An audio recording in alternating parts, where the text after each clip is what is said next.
Each week, nearly a dozen movies are released theatrically. 40 films a month, more than 400 a year. That's a plethora of cinema. Too much cinema. You'd have to be an addict to see all that. But don't fret. We've got you covered. This is CinemAddicts. Hey everyone, what's up? It's a new week of CinemAddicts. This is CinemAddicts episode 342. Me and Eric and Bruce were covering movies that are opening or covering or coming out or in existence for the week of Friday, May 1st, 26. How are you, Eric Holmes? I'm doing real good. Just Yeah? finished the Patreon episode. Yes? Talked about some good movies. There We were talked about- 5 stars flying all over the place during that. Right, that the one. movies we covered were Gloria. Oh, actually, Gloria will be covered this episode by Bruce Purkey. It's a signed pick.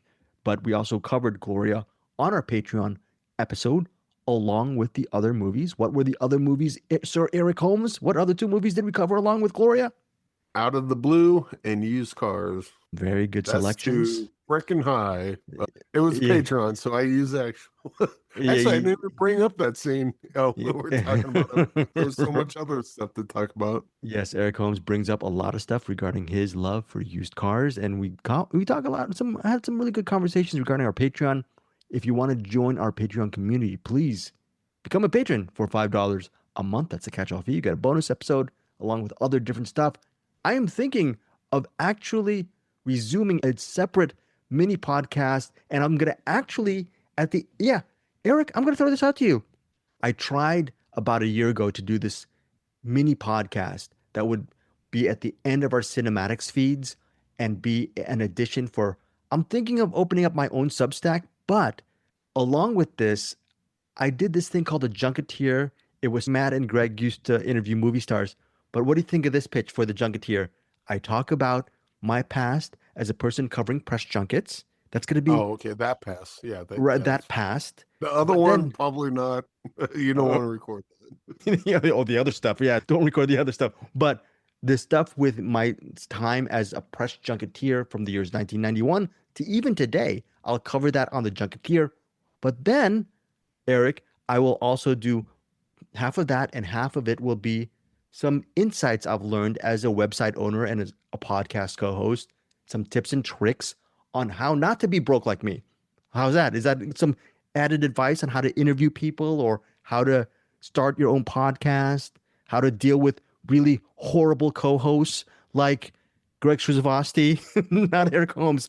You like that I as a would listen to Junketeer? that, maybe pick up some pointers so Oh, I can wow. step up my game as well. Well, you've stepped up your game really well. I don't know about Bruce Purkey over up in the attic. He doesn't learn too much up there while he's drinking. He's way up in the game. He's up top.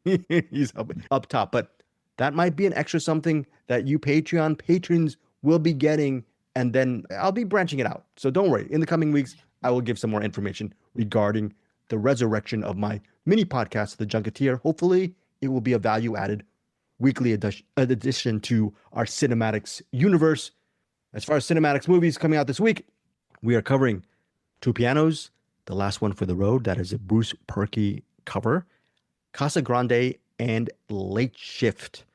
Eric Holmes did interviews for Casa Grande. He interviewed the filmmaker for that film. And then also Late Shift is currently on digital. It's getting a lot of great reviews on Rotten Tomatoes. I just said, hey, Eric, can you just help and cover one extra movie this week along with Patreon? And he did. He got Late Shift within the midnight hour. So hopefully Late Shift is worth. You currently say on that digital. like it was a chore. Well, it might have been a little bit, but not for the reasons you think. Oh, I like that. That is a really interesting teaser. That won't be part of our features. That will be after our featured reviews. So I'm excited because this is currently on digital. We will think, hopefully, I'm not going to spoil it. I'm going to ask Eric, is Late Shift worth purchasing as a rental on digital? He'll answer that question maybe when he starts reviewing Late Shift. Well, we'll get to it. Oh, okay. Eric's going to give his I will unvarnished. say it's a good movie, but we'll talk about it. Okay. Eric, look at the list. There is The Last One for the Road. Bruce covers that. It's, I think, a drinking buddy movie. And that's interesting. Listen to Bruce's review over at the Cinematic in a few moments. There's Two Pianos, which I reviewed. There's Casa Grande, which you and I saw. And so which of these 3 movies should we start off with first, Eric? You are the boss. You're the boss. You know what? Let's do Casa Grande, then two pianos, and then we'll end with the late shift. Okay, very good. So let us start with Casa Grande. This movie, quote, a prodigal daughter rejoins her family at their farm during a difficult time as her ailing dad faces both a terminal diagnosis and mounting pressure from competitors. The dad is played by, I'm trying to look at the name. Yeah, John Piper Ferguson. He is the patriarch of the family. The prodigal daughter is played by Madison Lawler. She's coming back home to help deal, well, maybe say goodbye to her ailing dad one more time, but then she's also a de facto head of the family too. She is considered to be the next in line to take over their big property on the farm. And this is because they have a, quote, Casa Grande, right? It's a really big ranch, really big property, and it's a prime section. Unfortunately, their property is next to an even more powerful owner, and he is the antagonist of Casa Grande. That antagonist is played by Lou Diamond Phillips. He has some really interesting technology, which could rein in a lot of money for him and his loved ones. He offers the dying Loves ranch. himself some lithium. Right, exactly, Eric. And he gives a great deal to that dying ranch owner. A lot of money. It's a great deal. They're going to be rich forever, generational wealth. All the dying guy needs is to sign on the dotted line, but he realizes that Lou Diamond Phillips' character, his motives might not be good, and he wants to keep the ranch for himself, leading to a big, bitter, and violent battle between the two families in Casa Grande. It is in theaters May 1st. I mentioned Eric Holmes' interview. He interviewed director Juan Pablo Munoz. Munoz, very good. And then you can find that on our CinemAddicts YouTube channel. Eric Holmes, your take on Casa Grande, your thoughts on this movie, which is a continuation of a TV series that was released several years ago. And then also on top of that, reminds, I'm sure, a lot of people of Yellowstone as well. Yeah, I've not seen Yellowstone or Neither have I. the Casa Grande TV show. Mm-hmm. So this movie kind of starts off right in the middle of it, and like it just starts going almost right away. And I would say for a continuation of a TV show, it does a pretty good job. This works pretty well as a standalone. I get the sense that there's some stuff with the characters that have past relationships that maybe if you follow the TV show, the movie might be more enjoyable, right? More baked in. Shore up some loose ends that maybe I didn't pick up on. Yeah. But for someone that didn't watch the TV show, I think it works pretty well as a standalone.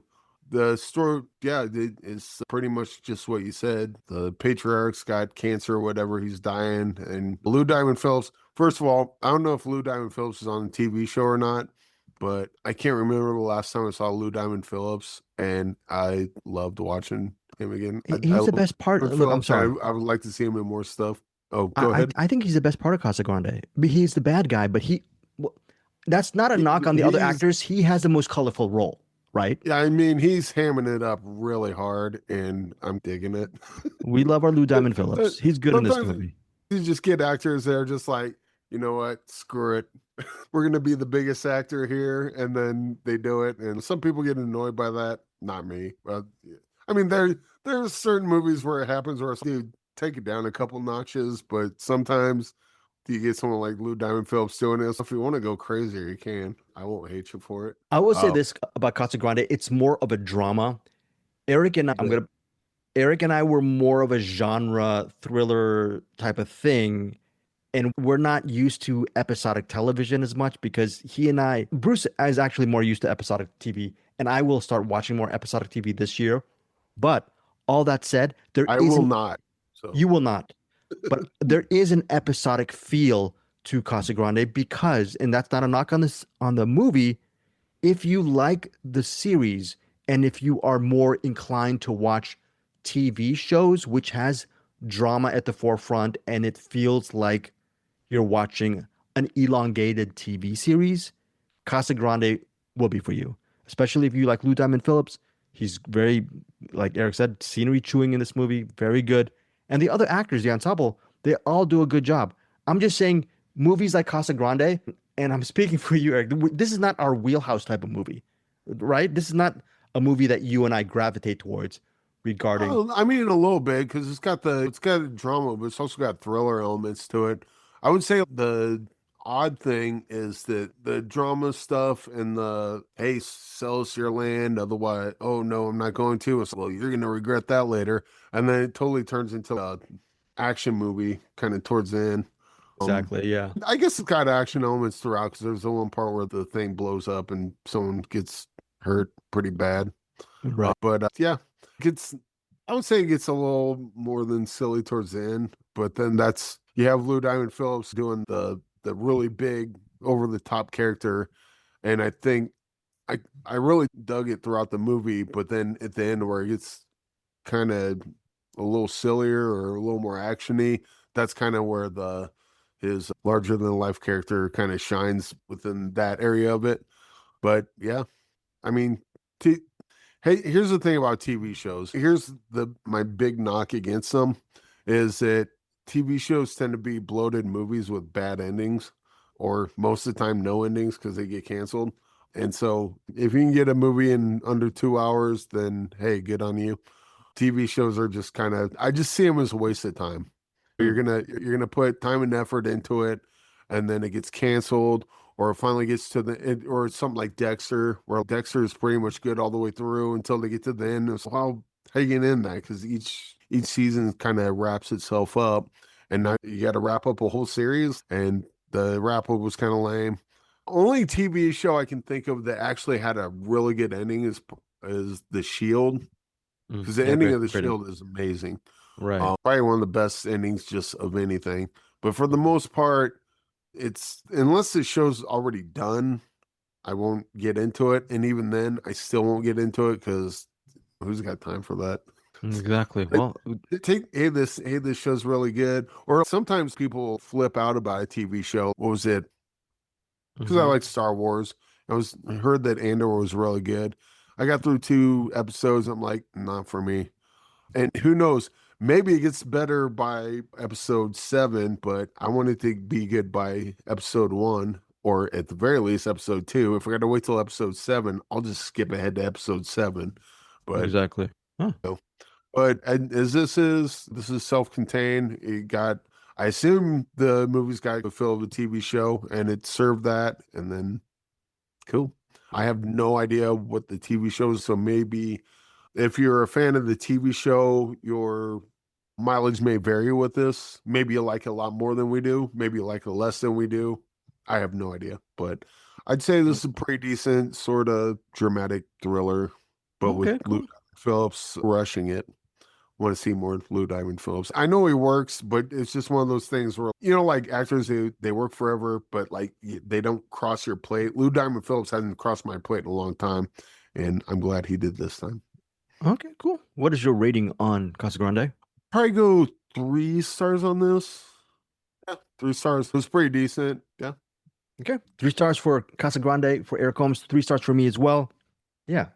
It is what it is. It has some really good acting. Lou Diamond Phillips is a reason, in my opinion, it gets a 3 stars, along with some really good acting by the good family.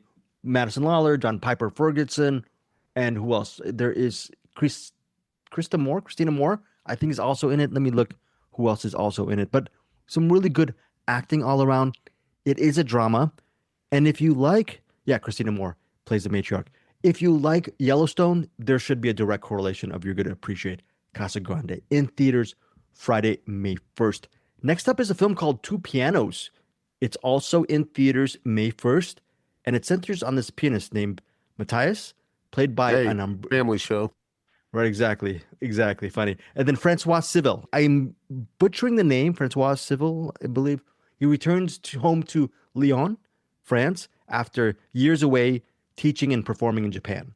The reason why is his former mentor, his teacher, Elena, played by Charlotte Rampling. Elena is having her final concerts in Lyon, and she wants Matthias to be one of the 2 pianos beside her on a duet performance. Elena has a very close bond to Matthias. She believes that he is a prodigy. When he was 16, he was a total prodigy, but then she's slightly disappointed in Matthias, believing that even though he's very young, he should be a lot further in his career. He's doing rather well for himself, but she wants to have him see the world and become a really big musician, pianist, family show in Two Pianos. And that's a little bit of the bond. But the problem is Matthias has some emotional and psychological problems, which deals with possibly a former relationship with this woman named Claude, played by Nadia. And I mispronounced the name the last time, and I went on YouTube to finally know how to pronounce her name, and I forgot. But Nadia Tereskevich, and she plays Claude, a woman who was part of Matthias's life. But the problem is Claude is married to a really nice guy who owns a gallery. It's sort of a love triangle, Two Pianos, and it's also a look at Matthias's relationship with his mentor, his friendship with his mentor, Elena, and him coming back home, right? I think the phrase is you can never come back home, but in this case, in Two Pianos, he does come back home. And will he stay in Lyon because he still in love with this woman, Claude, who she's married, she comes with complications. Will he stay in Lyon because to continue his friendship with Elena, or Elena doesn't want him to stay home. She wants him to travel the world. But what does Matthias want? And a lot of the movie in Two Pianos is running at 150 minutes. The barrier to entry is a lot of people will see Matthias as an artist, and sometimes artists are very narcissistic. There are people who will watch Two Pianos and think this guy is too narcissistic, self-centered, very, not arrogant, but just too wrapped up in his own problems. You're a viewer, a cinephile's relationship with Two Pianos will be whether he or she can really either empathize or follow Matthias's journey and realize that he is not your average human being. He is a prodigy. He is a talented pianist, and sometimes that has a lot of baggage. He might not be good with other human beings. And if you want a movie about someone who learns his failings and becomes a better person at the end, it is not a cheery, happy, sunshiny movie. This is an exploration of an artist in conflict with his life, with his art, and with his overall mental health. What's going on with Matthias is part of Two Pianos. And since it is called Two Pianos, there's a lot of beautiful classical music in this film. Beautifully rendered movie. Charlotte Rampling, I'm sure you've seen her work over the years. I'm thinking of The Verdict. We mentioned Sidney Lumet. She's so excellent in The Verdict, excellent in The Night Porter. A slew of great films over her illustrious career. Another excellent and finely tuned performance from Charlotte Rampling. Very soul-bearing performance from her. And Francois Civil, again, as Matthias, is very good. I want to also mention Claude, played by Nadia Tereskevich.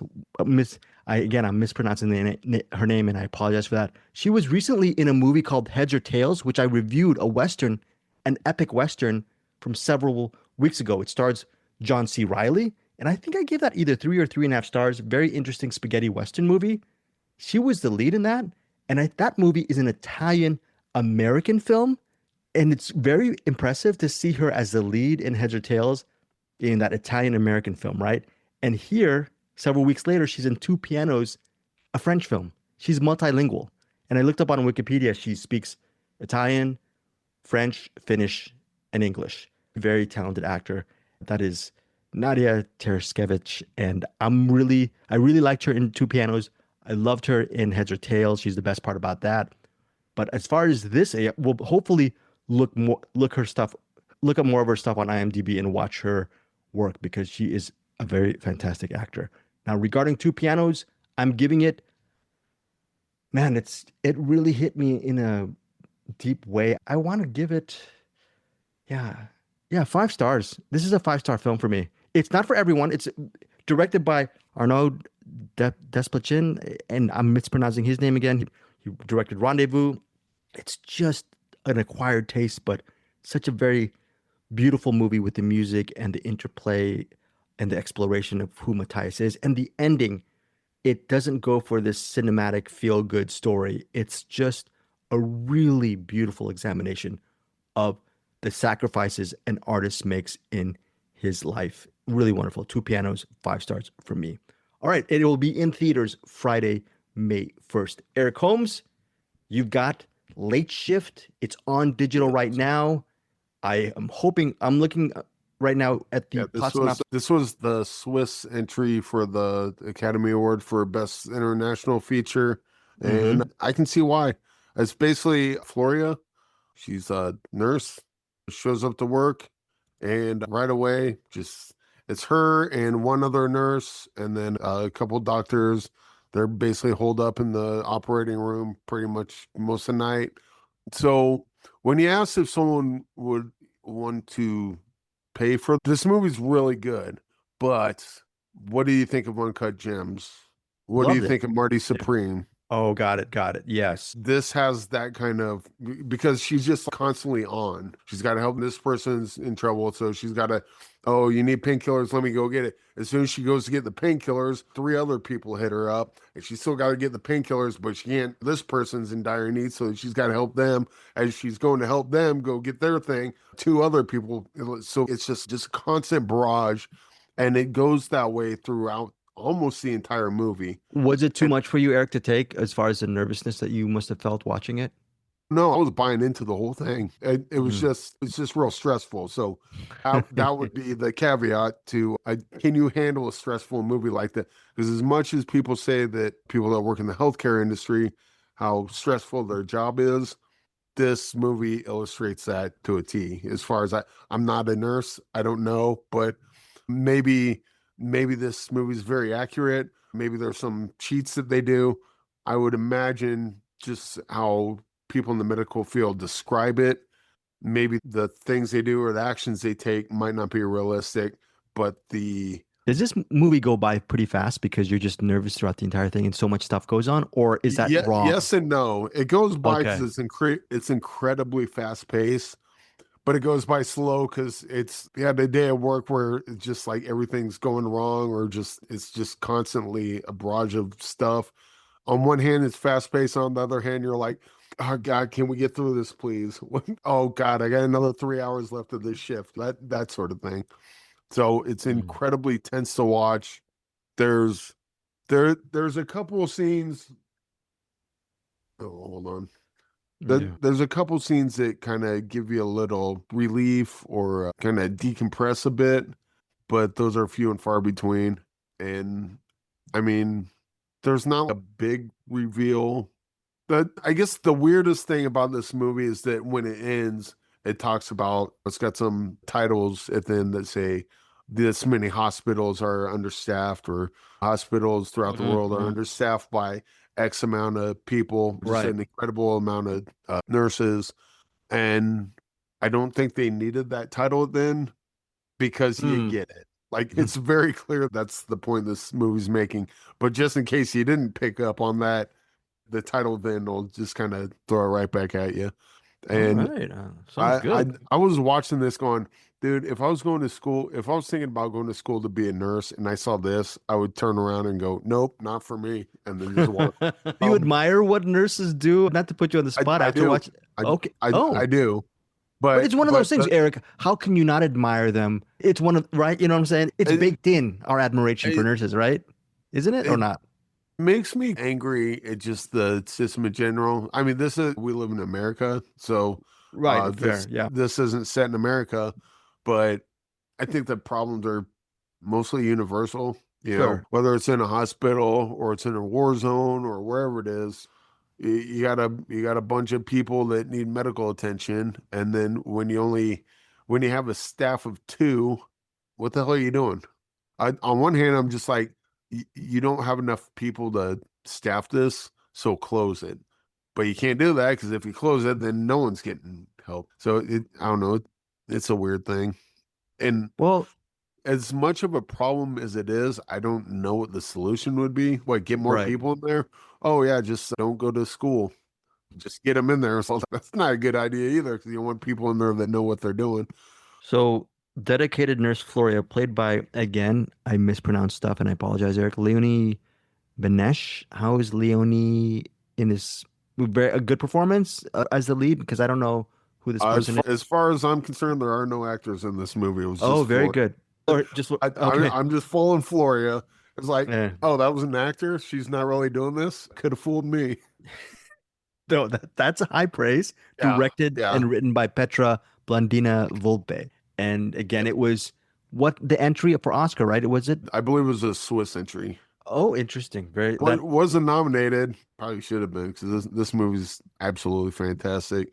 Would you call it a gem? Bruce Purkey uses the word gem a lot. Is this one of those cinematic gems? Oh, okay. Yeah. In fact, what was that? What was the movie we saw? The 911 operator. Was it The Guilty? Yes. Well, we saw two versions, right? We saw the Jake Gyllenhaal version 7 years later, but then they're both kind of similar. You're basically watching someone the Guilty is a little different because it's a special event. This one, the interesting thing about this is there's no real big special events in here. This is just her workload, and then tomorrow she's probably going to do the same thing. The day after that, she's going to do the same thing. I guess to give a little credit to the titles at the end, one of the things they say is most nurses quit after 4 years. And then you watch this movie. This is one day. Someone actually went through 4 years of this.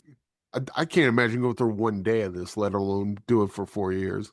Okay, Eric, someone says to you, Mr. Eric Holmes, film critic, I am too scared to watch everything the shenanigans or all the stuff that goes on in Late Shift. Why should I watch this movie? It's gonna stress me out. What was it for you? The thing is, it's not like super bloody or anything. It's not so much what's happening to the patients. It's the grind that she's got to go through. Oh, right. Gotcha.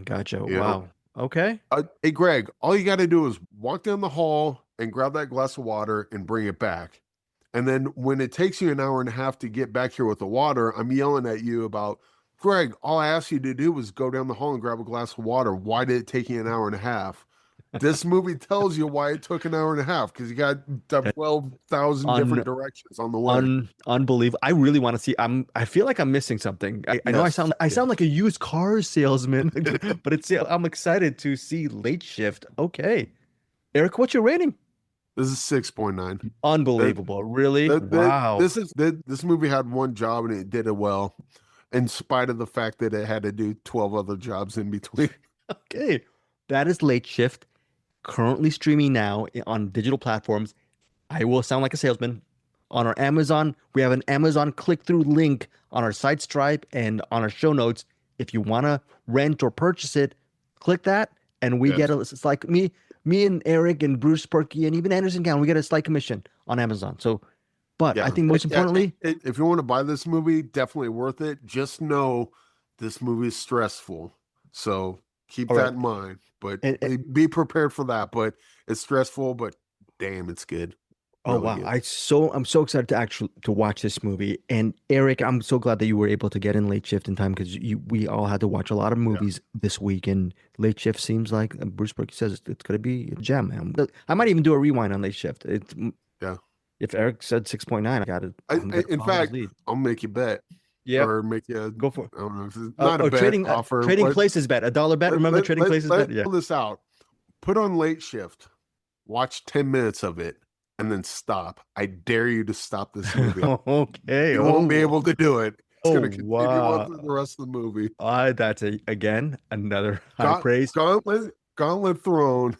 Watch 10 minutes of this and stop. You won't be able to. This is how much Eric Holmes loves Late Shift. We are closing down. He has to go to work right now, so he keeps on talking about Late Shift. So I better actually honor that high rating. So I will watch. No, Greg, don't watch Late Shift. Watch 10 minutes of Late Shift and stop. See if you can do it. Very good, Eric Holmes. All right, we have our gem of the week. We'll see. Are more gems available in this episode? Check out Bruce Purkey. I messed up Eric Holmes' transition to Bruce Purkey at the Cinematic. So I'm good over at our Patreon stuff. So thank you guys for listening to us on CinemAddicts. And I apologize for all my blithering and blathering and mumbling on this episode. Eric Holmes, can you take us out with the Bruce Purkey at Cinematic thing? And I'll shut up for once. Hey, let's go to the attic of cinema where Bruce. I don't pay attention. I don't remember what you. Here's Claire. All right, guys. Here's Bruce Purkey. I missed that Claire outro. See you guys. Take care. Hey everybody, welcome to the Cinematic, the Attic of Cinema. It's a short one for me this week because I have the 1980 Patreon over on the Patreon site. So if you want to check that out, I talk about the two 1980 movies, Used Cars, and I also talk in depth with spoilers about Out of the Blue, a movie by Dennis Hopper, which you may have never even heard of. And if you haven't, I will talk to you about it and see what you think of it as well. All right. What I've got for you this week is I've got a new movie called The Last One for the Road. And I've also got a 1980 movie that we're doing as our extra pick that we do every month. And that is Gloria, John Cassavetes' movie. Okay, let's get into this. I'm not going to spend a ton of time on these movies, but I'm going to give you a basic idea. First of all, The Last One for the Road, directed by Francesco Sosai. It stars mainly three main characters. You've got Carlo Bianchi, played by Sergio Romano. You've got Doriano, or Dori, played by Pierpaolo Copavilla. Copavilla. They're all Italian names, sorry guys. And then you've got their younger person they meet up with named Giulio, played by Filippo Scotti. And once again, this is a hard movie to describe. It is very low on plot and very high on character. What essentially you have is you have this Dori and Carlo. Let's call them Carlo and Dori for short. These two older guys, they're like in their 50s, and they are driving through the airport like overnight. They're going to driving quite a ways to meet up with their friend. I wrote down his name, Genio. Meeting up with Genio, who is coming back from Argentina. He basically got into a criminal enterprise. Let's say that. He got into a criminal enterprise, and he is coming back to Italy for reasons. And they are going to go meet him because they were friends with him and also partners with him on his criminal enterprise. I'm going to say their criminal enterprise is a pretty low-grade criminal enterprise. They're not like gangsters. These are guys that come up with some sort of a scam, and the scam made him some money and got him in trouble. And therefore, this one guy that was the main scammer left the country and now is coming back. Now, that is your driving plot. But ultimately, this movie really doesn't care about that plot that much. It's just a reason for these two guys to be together, to be just basically driving around Italy for the whole movie from place to place and just meeting people and going places and having lots of alcohol and drinking a lot. Because they have this whole concept that the first drink is going to really hit you. Whatever first drink you get, you go to a bar and you get your first, whatever it is, whatever drink that you love, and it really hits you and you get a lot of enjoyment out of that. And then the idea is this kind of concept that as the night goes on, the drinks have less and less impact on you. Obviously, you're just not getting much from them. But no matter what, when you decided it's your last drink, then that one will have a huge impact on you as well, because it will stick with you, because it's the last thing last one you're going to have before you leave, and you're going to cherish it. So that's the, I guess, thematic concept behind the movie, is them kind of having these last drinks everywhere, and then they're leaving for another place. Like, for example, in the beginning of the movie, they wander into a honky-tonk. An Italian honky-tonk is something to see, I'll tell you that. But they keep going places and having conversations about places they've been in their past when they were younger, and wanting to go back to places they've been to before that they loved. And all of this would be, I guess, interesting enough if you like the two characters, but probably about 20 minutes into the movie, they stumble upon a young man that randomly joins their group. Now, how does this happen? Well, it's like early morning. They're always in a perpetual state of either semi-drunkenness or hungoverness. They're one or the other in this movie. And it's early morning. They're looking for a place that might still be open. They can get a drink because they probably want to get a hair of the dog. And all they find is like a group of recent college graduates that are all like having their graduation, like rolling graduation party where they're going from club to club, and they just tag along with that party. And in that party is Giulio, and he is this young, very shy architecture student. And he can tell he has this real crush for this girl that's in the group, but he's not cool enough to like make the move. And she even tries to challenge him to make the move, and he doesn't do it. He's just going to go home. And the two main dudes that we are encountering here are just taking him along and say, you got to go to the bar with us. And he does, but he still never really talks to the girl. So for the whole movie, they're trying to kind of convince him to go and meet up with the girl and talk to her. And he's trying to just get back to his school life and finish his stuff that he needs to finish, even though he's just about graduated. And they're just continuing to encourage him to just keep going on the aimless ride around Italy that they're on. Because even though, like I said, they have a point, they really don't have a point. Even when they meet up with Jenny, it doesn't even really matter. So, is this a good movie or a bad movie? Well, overall, I enjoyed this movie. Is it aimless? Yes. Are the characters enjoyable to hang out with? Because this is a hangout movie. Absolutely 100% a hangout movie. I would say overall, they are enjoyable to hang out with. Now, are they the most entertaining dudes in the world? No. Are they on the edge of living on the street? Almost. But they have this kind of odd, rumpled, ragged around the edges sort of a joy for life. They're not absolutely sad drunks, but they're not really fully happy drunks. They're oddly trying to be philosophical, but sometimes they're too drunk to remember what their philosophizing was. There's this running thing in the movie where one of the two dudes had decided he had discovered the meaning of everything he wanted to talk about. He discovered it all, but he forgot it. And he keeps trying to remember it throughout, and he can't remember it. And that's an ongoing thing. There's an ongoing thing about how the architectural student Giulio wants to go and visit this really famous architectural tomb in Rome. In fact, he wanted to take the girl there, and he got her this whole architecture art book about this amazing architecture of this tomb. And he was going to give it to her as a gift. And he never gave it to her because he wasn't brave enough to go talk to her.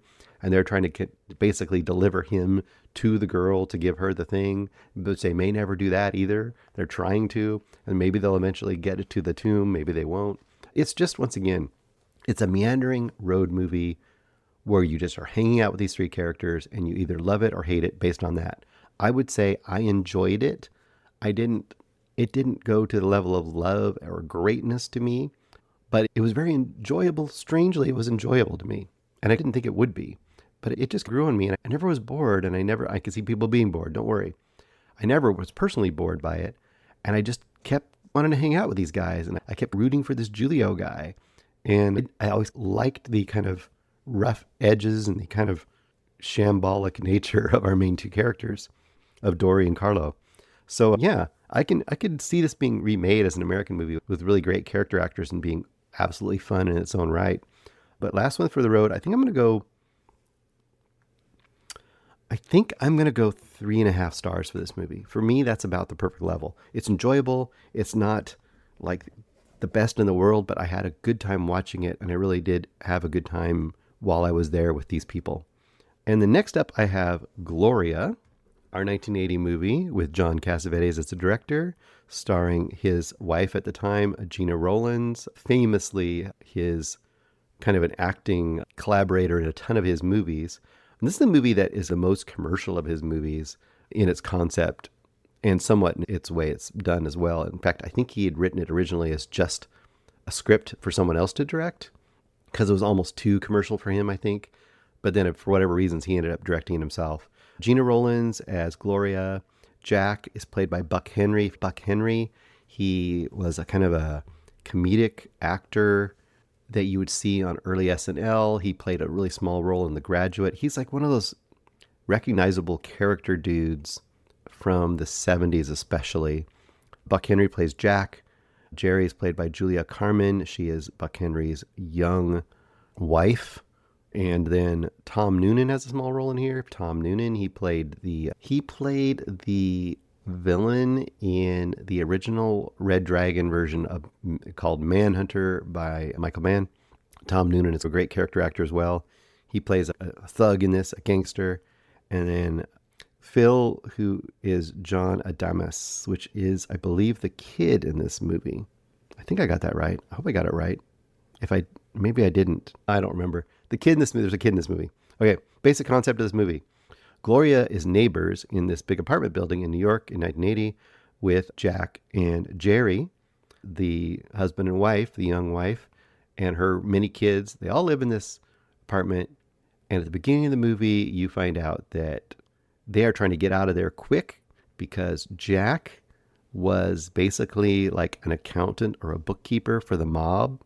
And he turned state's evidence as well as embezzled from the mob. So as you might guess, there is a hit out on him. And in fact, the beginning of the movie is essentially Jerry coming home, going through the lobby, seeing some strange dudes down in the lobby of this apartment building, coming upstairs, and immediately tells Jack.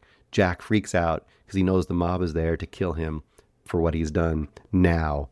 And they run to Gloria, their neighbor, and he says, take my kids, keep them safe. We're in danger. You need to get them out of here now. But his other kid won't leave. Only his littlest kid will go. And the young son, he gives the young son the keeping book, which essentially obviously has all the names of all the mobsters and all the info that the mobsters want to make sure doesn't get into anybody's hands. He gives the little book to his kid. He gives the kid to Gloria. He says, get him out of here and don't look back because the mob's coming for us. And immediately she goes and takes him to her apartment just down the hallway, essentially. And she looks out the window and she sees the window get blown out. Obviously, the mobsters have come and killed the entire family of this little kid. And for the rest of the movie, she's essentially on the run from the mob and trying to keep herself and the kid from getting killed. Pretty great concept, right? That's a pretty great concept for a fantastic action movie, for a seat-of-your pants, gritty 80s New York crime thriller drama. On the good side of it, if you want that grungy late 70s, early 80s New York type of movie, the kind of things you get with Mean Streets or Taxi Driver or any of those movies like Ms. 45 or The Warriors, those kind of things.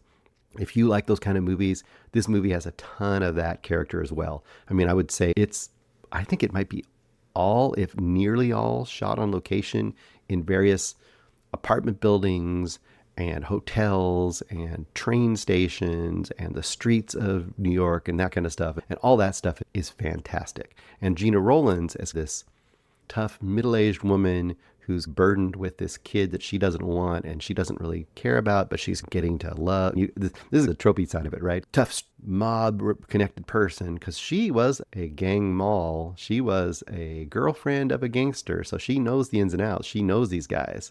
Someone who's like that, burdened with this kid that she doesn't want to care about, but maybe she'll eventually start caring about. You've seen that version a million times. It's not a new story.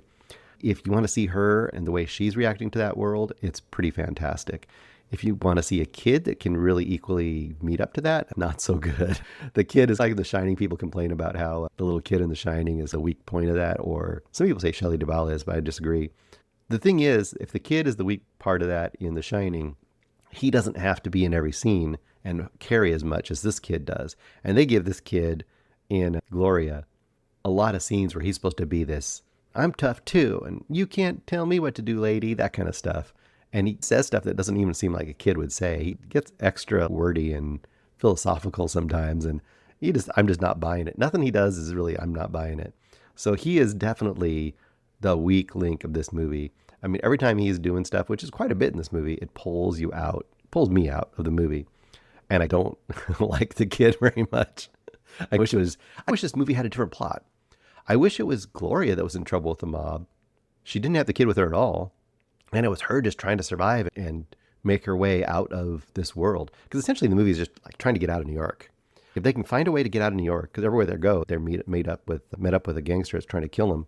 If it was just her trying to get out of New York and survive, I think that would be a fantastic movie, because I love the way her character is done in this movie. And it's a lot of fun to see her kind of navigate between being old friends of sort with the mob and having some inroads with the mob and kind of being able to talk to them in their own terms and having a little cachet with them. And then on the other side, they're straight up out to get her because they can't let these loose ends be out there. So they're not going to let her go. And she knows that too, but she's always trying to ride that edge. So how do I rate this movie?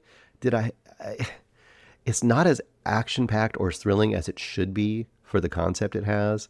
In some ways it drags. It's a 2-hour movie. It does not need to be a 2-hour movie. This definitely could be trimmed down. Now, I understand they're trying to really build the characters and the world, and I appreciate that. But since we're so burdened like Gloria with the kid as well, I think that you feel the time, whereas if it had been a different, just her or maybe a different character with her, then I think that we could have lived with those extra 30 minutes and it would have been awesome. One moment I want to call out are things like where she's approached by a car full of the gangsters that are trying to take her and get the kid and all this stuff. And before it goes sideways, she just shoots into the car and the car goes skidding off and turns over. And in the middle of the New York streets, she's essentially shot a bunch of mobsters and most likely killed at least several of them. And then without even stopping, without even taking a beat, she's still there. She hasn't run away yet. Literally, the car she just shot full of mobsters went down the road, I don't know, half a block and turned on its side. And then she's still standing on the edge of that road. And she's like hailing a taxi, and the taxi comes and picks her up. And it's, man, that was what New York was like in 1980 or 1979. You didn't want to be in New York. You could shoot a car full of mobsters and just hail a cab, and the cab's cool, I'm coming, no problem. Anyway, stuff like that's fantastic. And there's a few moments like that in this movie where she's going head to head with the mobster guys. But the kid, not so much.